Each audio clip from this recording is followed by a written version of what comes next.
Good morning students. आज फिर जो है अगली वीडियो मैं आपको प्रेजेंट कर रहा हूँ और अगली वीडियो है हमारी क्लास 10 की एसएसटी का चैप्टर नंबर 1 जो कि सिविक्स से लिया गया है और चैप्टर का या टॉपिक का नाम है पावर शेयरिंग। यहाँ पावर शेयरिंग का मतलब है पावर का विभाजन या फिर जो कह सकते हैं इसे कह सकते हैं पावर डिस्ट्रीब्यूशन, शक्ति का वितरण। तो फिर से आज हम लोग जो है क्लास 10 की एसएसटी का चैप्टर नंबर 1 सिविक्स का मैं आपके सामने वीडियो लेके आया हूँ और टॉपिक का नाम है पावर शेयरिंग, शक्ति का विभाजन। तो इस पावर शेयरिंग टॉपिक में हम लोगों को आज इन 3 पॉइंट्स में डिस्कशन करना है। इन 3 पॉइंट का डिस्कशन किस प्रकार का है या इन 3 पॉइंट्स के माध्यम से हम जो है इस चैप्टर को समझेंगे। छोटा सा चैप्टर है जिसका नाम है पावर शेयरिंग या यूं कहें तो शक्ति विभाजन। तो पावर पहले तो हम लोग जो है पावर शेयरिंग समझेंगे कि पावर शेयरिंग क्या होता है और इस पावर शेयरिंग के अंदर में 3 छोटे छोटे पॉइंट्स हैं हमारे या यूं कहें तो इसमें सब पॉइंट्स को समझेंगे। पहला पॉइंट है लेजिस्लेचर, दूसरा पॉइंट है एग्जीक्यूटिव और तीसरा पॉइंट है जुडिशरी और इसे कहेंगे हम लोग ऑर्गन ऑफ गवर्नमेंट या यूं कहें तो सरकार के अंग। यहाँ ऑर्गन का मतलब होता है अंग, यानी कि गवर्नमेंट के अंगों के बारे में हम लोग यहाँ पे समझेंगे।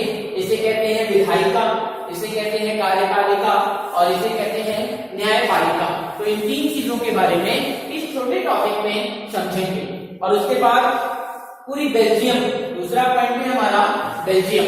तो बेल्जियम की पूरी बनावट के बारे में, बेल्जियम की पूरी स्ट्रक्चर के बारे में, वहां की कंपोजिशन के बारे में कि किस प्रकार का कंपोजिशन है और क्या क्या चीजें बेल्जियम में होती हैं, किस किस प्रकार के लोग रहते हैं, उनका परसेंटेज क्या है। तो इस प्रकार के पूरे बेल्जियम को यहाँ पे हम लोग समझेंगे। और तीसरा पॉइंट है हमारा एकोमोडेशन इन बेल्जियम। या एकोमोडेशन का मतलब होता है सामंजस्य। तो बेल्जियम में किस प्रकार से सामंजस्य को स्थापित किया गया है, किस प्रकार से पावर को शेयर करके सामंजस्य बनाया गया है, इस सामंजस्य के बारे में भी इस पॉइंट में हम लोग जो है पढ़ेंगे या इस पॉइंट में समझेंगे। तो इस प्रकार से इन 3 पॉइंट्स पर हमारा जो डिस्कशन है वो होगा। पहला पॉइंट है पावर शेयरिंग, दूसरा पॉइंट है बेल्जियम और तीसरा पॉइंट है एकोमोडेशन इन बेल्जियम। और पावर शेयरिंग में 3 छोटे छोटे पॉइंट हैं, लेजिस्लेचर, एग्जीक्यूटिव और जुडिशरी, जिसे हम ऑर्गन ऑफ गवर्नमेंट कहते हैं। तो let's start our topic power sharing. चलिए अब जो है अपने टॉपिक पावर शेयरिंग को समझते हैं कि पावर शेयरिंग क्या होती है या शक्ति विभाजन इसे कहते हैं। तो देखेंगे कि अगर हम मॉडर्न डेमोक्रेसी की आधुनिक लोकतंत्र की बात करें तो पावर शेयरिंग कई तरीके से या कई फॉर्म में होती है। यानी जो पावर की शेयरिंग होती है उसको कई फॉर्म में बांटा गया है। तो यहाँ पे हम कुछ जो है 4 पॉइंट्स के माध्यम से पावर शेयरिंग को समझते हैं कि कैसे इन 4 पॉइंट के माध्यम से पावर को शेयर किया जाता है। तो पावर शेयरिंग जो होती है वो गवर्नमेंट के इन 3 ऑर्गन के माध्यम से होती है। पहला है लेजिस्लेचर, दूसरा एग्जीक्यूटिव और तीसरा जुडिशरी। तो लेजिस्लेचर की अगर हम बात करें तो लेजिस्लेचर का काम होता है लॉ बनाना, टू मेक लॉ। ये जो है वो लॉ बनाती है, कानून बनाती है। विभिन्न विषयों पर कानून बनाने का काम जो होता है वो लेजिस्लेचर का होता है। लेजिस्लेचर जो है उन कानूनों को बनाती है। साथ ही साथ अगर आप बात करें तो जितने भी फाइनेंस के मामले होते हैं, राज्य में वित्त के मामले होते हैं, इन वित्त मामलों के साथ साथ पब्लिक इंटरेस्ट पर भी काम करने का जो अधिकार होता है वो लेजिस्लेचर का होता है। इसे हम विधायिका का नाम देते हैं या यूं कहें तो जो विधायिका होती है वो लॉ बनाती है, वो लॉ क्रिएट करती है और उसमें ऐसे लॉ होते हैं जिन लॉ के माध्यम से, जिन कानूनों के माध्यम से लोगों का कल्याण होता है, लोगों के कल्याणकारी नीतियों को बनाने का काम यहाँ पर लेजिस्लेचर करता है, जिसे विधायिका कहते हैं। तो दिमाग में ये बात रखिएगा कि लेजिस्लेचर का काम होता है टू मेक लॉ, लॉ बनाना। दूसरा हमारा ऑर्गन है जिसका नाम है इन तीनों ऑर्गन में पावर शेयरिंग होती है और दूसरे ऑर्गन का नाम है एग्जीक्यूटिव। चलिए एग्जीक्यूटिव के बारे में पढ़ेंगे। तो जो एग्जीक्यूटिव मशीनरी होती है वो जो होती है वो गवर्नमेंट की पॉलिसीज को एग्जीक्यूट करती है, गवर्नमेंट की पॉलिसी को लागू करती है। यानी इसने लॉ बनाया तो इसका काम होता है लॉ को इंप्लीमेंट करने का। यानी कि ये जो होती है ये लॉ को इंप्लीमेंट करती है, लॉ को लागू करती है। यानी कि कोई भी लॉ बना दिया गया है, कोई भी कानून बना दिया गया है, तो इसके इंप्लीमेंटेशन का काम जो होता है वो कार्यपालिका का होता है, एग्जीक्यूटिव का होता है। और इसी एग्जीक्यूटिव के माध्यम से जो लॉ होते हैं वो इंप्लीमेंट किए जाते हैं। तो इस प्रकार से पहला ऑर्गन है हमारा लेजिस्लेचर जिसने लॉ बनाया, और दूसरा ऑर्गन है एग्जीक्यूटिव जिसने लॉ को लागू किया। अब तीसरा ऑर्गन है हमारा जुडिशरी। तो तीसरे ऑर्गन को देखते हैं या यूं समझते हैं कि तीसरे ऑर्गन का क्या काम होता है। तो तीसरे ऑर्गन का काम ये होता है कि कोई भी अगर लॉ को तोड़ता है, कोई भी अगर लॉ को कानून तोड़ता है तो उसे किस प्रकार से सजा देना है, ये काम जो होता है वो हमारे जुडिशरी का होता है। तो अगर आप देखेंगे तो जुडिशरी के माध्यम से या यूं कहें कि ये जो एरिया है इसके पास जो है बहुत सारी आप कह सकते हैं कि अनलिमिटेड पावर होती है, और इन्हीं पावर्स के माध्यम से या यूं कहें कि ये चेक एंड बैलेंस सिस्टम का काम करता है। यानी देखता है कहाँ कमी है और उस कमी को पूरा करता है। और साथ ही साथ इस प्रकार से अगर हम कहें तो अलग अलग क्षेत्र में या यूं कहें तो वर्टिकल और हॉरिजॉन्टल जो होता है वो पावर का डिस्ट्रीब्यूशन इन तीन माध्यमों से होता है। यानी पावर शेयरिंग का जो काम होता है इन तीन ऑर्गन की मदद से होता है, जिसको पहला ऑर्गन है लेजिस्लेचर, दूसरा ऑर्गन है एग्जीक्यूटिव और तीसरा ऑर्गन है जुडिशरी। तो ये हो गया हमारा पहला पॉइंट। इसमें दूसरे पॉइंट की अगर आप बात करें तो दूसरे पॉइंट पे देखेंगे तो जो पावर शेयरिंग होती है वो सरकार में, ये गवर्नमेंट में कई तरीके से होती है, अलग अलग लेवल से होती है। यानी कह सकते हैं कि फेडरल या इसे हम जो है गवर्नमेंट लेवल या फिर जनरल गवर्नमेंट के नाम से हम इसे जानते हैं। इसके भी कई जो है नेशनल या सब नेशनल लेवल होते हैं, और इसका उद्देश्य होता है एकता बनाए रखना। इसका उद्देश्य होता है कि पावर को यूनाइट रखना। इसका उद्देश्य होता है लोगों को सही अधिकार प्राप्त करवाना।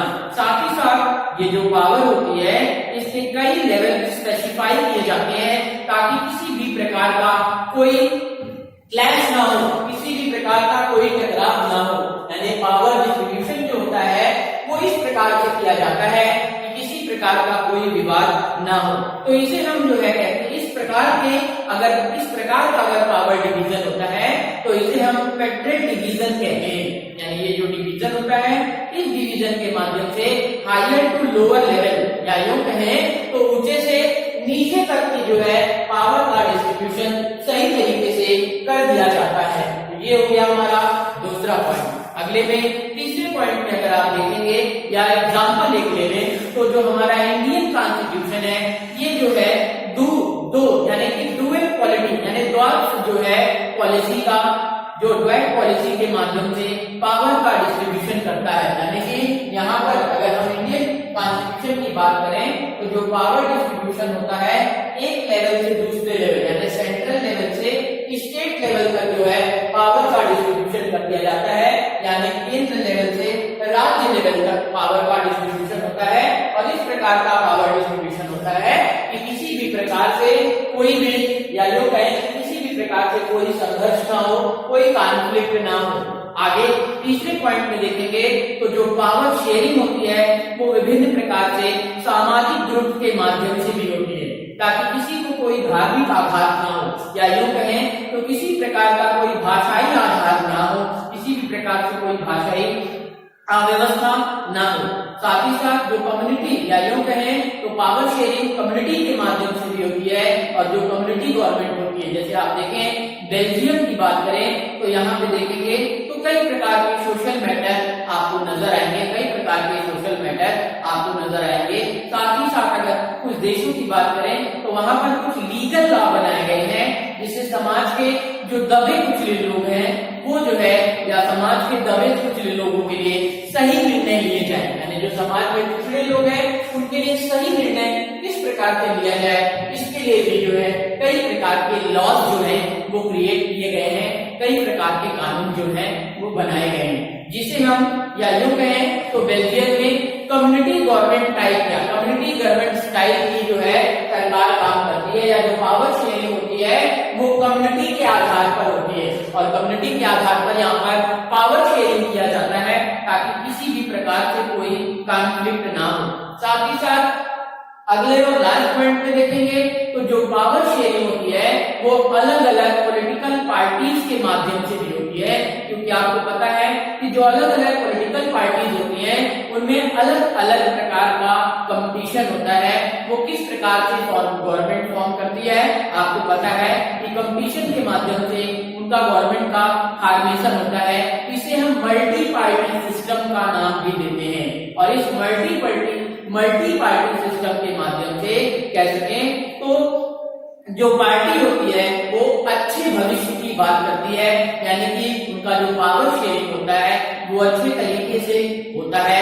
और कभी कभी आप देखेंगे तो जो पार्टी या एक पार्टी सरकार नहीं बना पाती है तो वो कई अन्य छोटी छोटी पार्टियों को जोड़ती है और उन पार्टियों को जोड़कर गवर्नमेंट बनाती है, जिसे आप कोalition गवर्नमेंट या गठबंधन की सरकार का भी नाम देते हैं। तो इस प्रकार से भी अगर आप देखें तो पावर शेयरिंग होती है, यानी कि 1, 2 और 3 अगर 3 पार्टी मिलकर बनाई सरकार तो इन तीनों पार्टियों में जो है देखेंगे तो पावर का जो है डिस्ट्रीब्यूशन हो जाता है, पावर का विभाजन करना पड़ता है। तो इस प्रकार से अभी हम जो है कई छोटे छोटे एग्जाम्पल पर बात करेंगे। तो चलिए हम पहले बात करते हैं बेल्जियम पर। बेल्जियम जो है एक देश है, इस बेल्जियम पर हम लोग जो है बात करते हैं। तो बेल्जियम जो है देखेंगे तो एक फेडरल स्टेट है, एक संघवादी राज्य है, देश है। अगर आप देखेंगे पूर्वी यूरोप का, यानी पूर्वी यूरोप में एक देश जिसका नाम है बेल्जियम। अगर हम एरिया वाइज या पॉपुलेशन वाइज देखेंगे तो ये हरियाणा से भी छोटा है। एरिया वाइज और पॉपुलेशन वाइज देखें तो ये जो बेल्जियम है ये आपके हरियाणा से भी छोटा है, और इसके जो बॉर्डर है वो नीदरलैंड, फ्रांस, जर्मनी और लग्जमबर्ग से लगे हुए हैं। और अगर इसके कंपोजिशन की बात करें तो ये बहुत ही कॉम्प्लेक्स है, बहुत ही टेढ़ा है, यानी कि इसकी अब इतनी कंपोजिशन की बात करें तो ये बहुत जटिल है। देखेंगे तो यहाँ पर जो टोटल पॉपुलेशन है, यानी देश की टोटल पॉपुलेशन है, इसमें जो 59% है वो फ्लेमिश क्षेत्र में रहते हैं और डच भाषा को बोलते हैं। डच भाषा बोलने वाले लोग जो हैं यहाँ पर रहते हैं, और फ्लेमिश क्षेत्र में है 59% लोग। साथ ही साथ जो दूसरे लोग हैं, जो 40% बचे हुए लोग हैं, वो वैलोनिया क्षेत्र में रहते हैं और फ्रांसीसी भाषा बोलते हैं।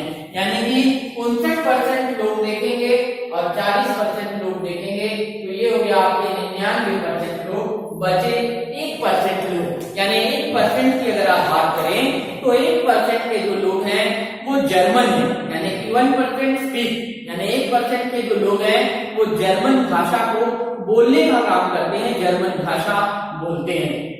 और कैपिटल की अगर बात करें, राजधानी की बात करें तो बेल्जियम की राजधानी है ब्रुसेल्स। यानी कि अगर आपने इसका इतनी कंपोजिशन देख लिया, इतनी कंपोजिशन में आप देखें 59% जो है आप देखेंगे तो फ्लेमिश हो गया, 40% अगर आप देखेंगे तो 40% में देखेंगे तो डच या वैलोनिया क्षेत्र में फ्रेंच भाषा को बोलने वाले लोग हैं। यानी कि यहाँ पर जो है ये लोग जो है 59 डच भाषा बोलते हैं और ये जो है फ्रेंच भाषा को बोलते हैं, और 1% जो लोग अगर आप देखेंगे तो 1% लोग जो हैं वो जर्मन भाषा को बोलते हैं। यानी एक ही जगह रहते हैं, ये सभी जो है एक जगह रहते हैं, लेकिन इनका कंपोजिशन देखेंगे तो कितना जटिल है।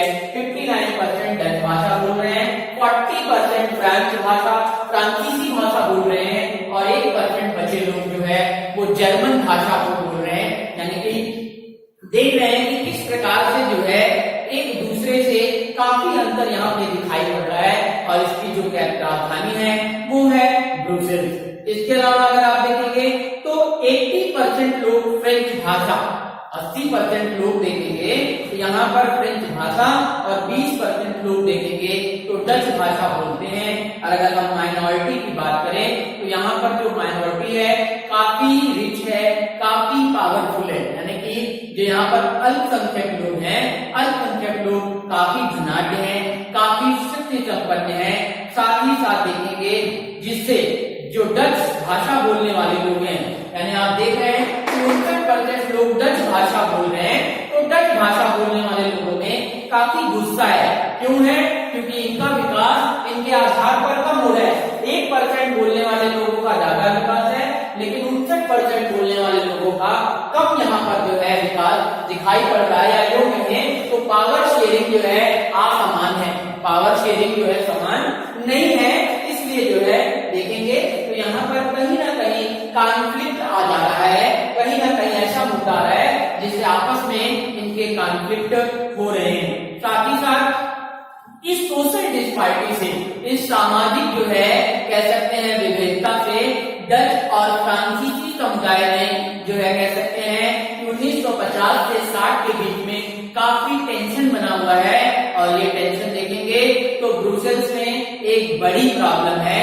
अगर आप देखेंगे तो जो डच स्पीकिंग लोग हैं उनकी मेजॉरिटी है, और इसके अलावा लेकिन माइनॉरिटी इन द कैपिटल, लेकिन कैपिटल में राजधानी में देखेंगे तो ये माइनॉरिटी है। इसके अंदर जो है इनका विकास नहीं हो रहा है, ये भले ही जाता है लेकिन इनका विकास नहीं आया। जो कहें तो पावर शेयरिंग असमान है।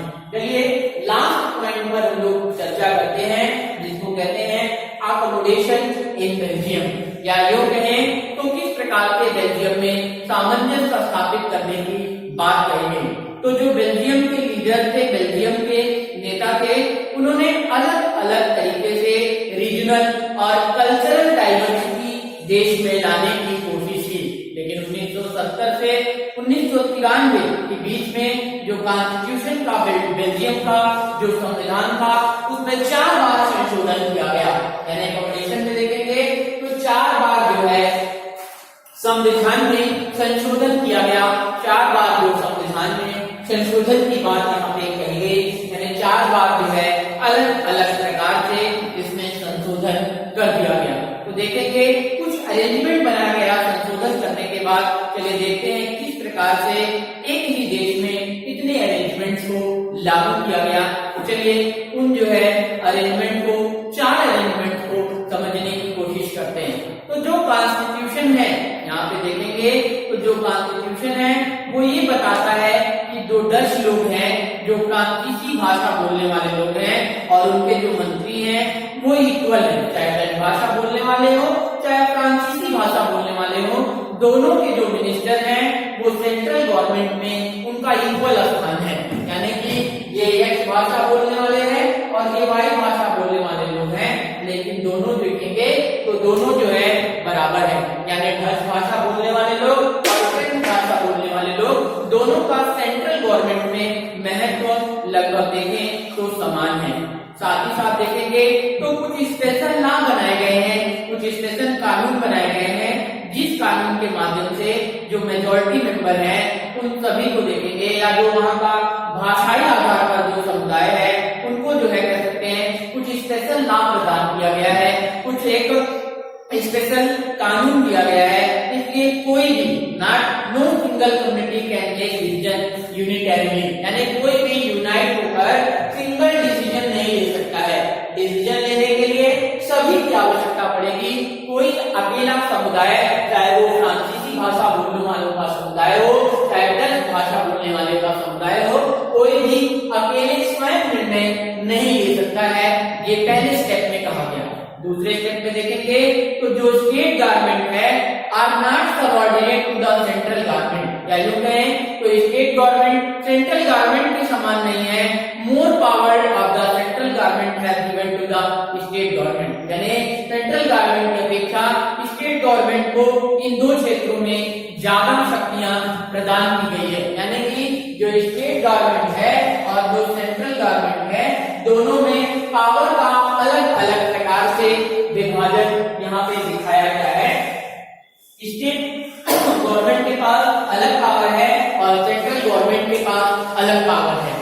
तीसरा पॉइंट अगर आप देखेंगे तो ब्रुसेल्स में एक सेपरेट गवर्नमेंट आपको नजर आएगी, जिसमें दोनों, चाहे डच भाषा बोलने वाले लोग हों चाहे फ्रेंच भाषा बोलने वाले लोग हों, दोनों का सेपरेट दोनों का इक्वल रिप्रेजेंटेशन है, या यूं कहें तो ब्रुसेल्स में चाहे कोई डच भाषा बोलने वाले लोग हो, चाहे फ्रेंच भाषा बोलने वाले लोग हो, दोनों को यहाँ पर बराबर का होगा, या यूं कहें तो दोनों को बराबर का प्रतिनिधित्व प्रदान किया गया है। ये नहीं है कि कोई डच भाषा बोल रहा है तो उसे ज्यादा राइट है और कोई फ्रेंच भाषा बोल रहा है तो उसे कम राइट है, यानी दोनों को बराबर राइट जो है यहाँ पर प्रोवाइड कराए गए हैं। तीसरा, चौथे पॉइंट में अगर आप देखेंगे तो सेंट्रल गवर्नमेंट और स्टेट गवर्नमेंट की बात करें तो ये दो गवर्नमेंट तो है ही है, लेकिन वहां पर तीसरी गवर्नमेंट भी है जिसे कम्युनिटी गवर्नमेंट या समुदाय सरकार का नाम, कम्युनिटी गवर्नमेंट या सामुदायिक सरकार का नाम दिया गया है। साथ ही साथ देखेंगे तो इसको जो है लोगों के द्वारा चुना दिया जाता है और उनकी एक, या यूं कहें तो उनकी एक लैंग्वेज कम्युनिटी है, उनका एक भाषाई संगठन है जिसे डच, फ्रेंच या जर्मन बोलने वाले नहीं, no matter where they live, कहीं भी रहने वाले लोग हों, यानी कि elected by people belonging to one language community, यानी कि ये जो लोगों का चुनाव होता है वो किसी एक भाषा को बोलने वाले लोग हो सकते हैं, चाहे वो कहीं के भी किसी भी जगह के ब्रुसेल्स के रहने वाले लोग हों। और जो सरकार है यहाँ पे वो अगर देखेंगे तो जो पावर उनको डिस्ट्रीब्यूट किया गया है वो कल्चरल, एजुकेशनल और लैंग्वेज इनिशिएटिव इशू से जो है कह सकते हैं कि उस आधार पर किया गया है। तो ये जो बेल्जियम मॉडल है, ये बेल्जियम मॉडल अगर आप देखेंगे तो ये जो है इन जगह पर, अगर इस मॉडल बेल्जियम मॉडल की बात करें तो ये जो है लोगों को या देश को यूनाइट रखने का काम करता है। साथ ही साथ अगर ब्रुसेल्स के हेडक्वार्टर की, या Brussels was chosen the headquarter of the European union from the very beginning, यानी कि जो ब्रुसेल्स था उसे यूरोपियन संघ का हेडक्वार्टर उसी समय से बनाकर रख दिया गया है। तो इस प्रकार से बेल्जियम में सामंजस्य स्थापित करने की कोशिश यहाँ पे की गई है। तो इस प्रकार से आप देखेंगे तो तीन चीजें आपको यहाँ पे समझ में आई। पावर शेयरिंग तीन प्रकार से हुई, तीन पॉइंट में हुई, लॉ ऑफ, या यूं कहें तो सरकार के लेजिस्लेचर, एग्जीक्यूटिव और जुडिशियरी। फिर आपने बेल्जियम का क्या इतनी कंपोजिशन है, पूरा कंपोजिशन देख लिया और किस प्रकार से सामंजस्य स्थापित किया गया। Thank you. अभी आपको इसके वीडियो सुनेंगे, किसी भी प्रकार के प्रॉब्लम होने पर आप जो है कमेंट के माध्यम से पूछेंगे। धन्यवाद।